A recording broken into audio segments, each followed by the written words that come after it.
Well, we are off to the garbage. I've got my garbage here and my recycling bags there, and we've got more recycling of bottles and cans to pick up, and we'll do that in a bit. But anyway, I'm taking you along for the ride because I wanted to chat with you this morning.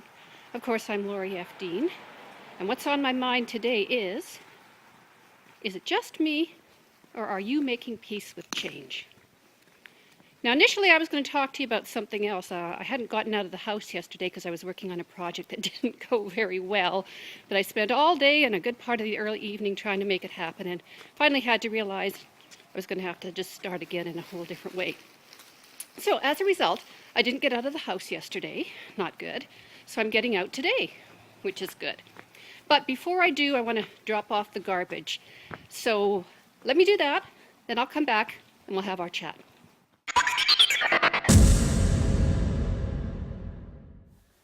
Okay, trash is put away, bags are in the recycling bin, and I'm just about to go for a little bit of a walk. It's a gorgeous day, although cold. The sun is out, there's no wind though, so I think it'll be pretty manageable.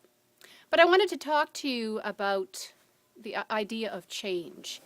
And of course, change happens all the time for us, every moment of every day actually. We change our clothes, we change our hairdo, we change our minds.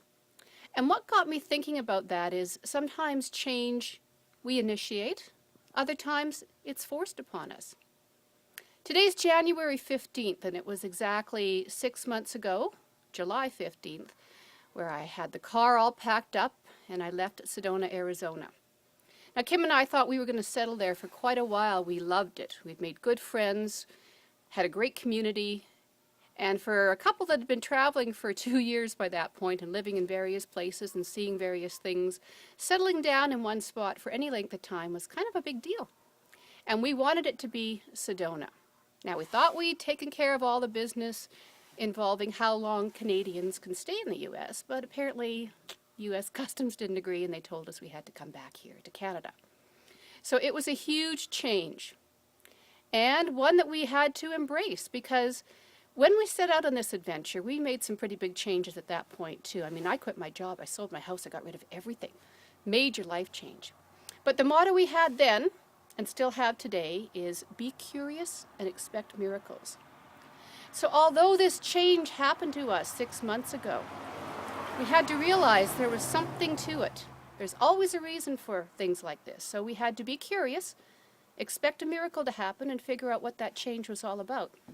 So we came up to Canada, we settled here in BC, and we thought 6 months, we'll be there, and then we'll head back to Sedona on January 15th, 2012, and winter in Arizona. Well, as you can see, it's January 15th, and we're still here.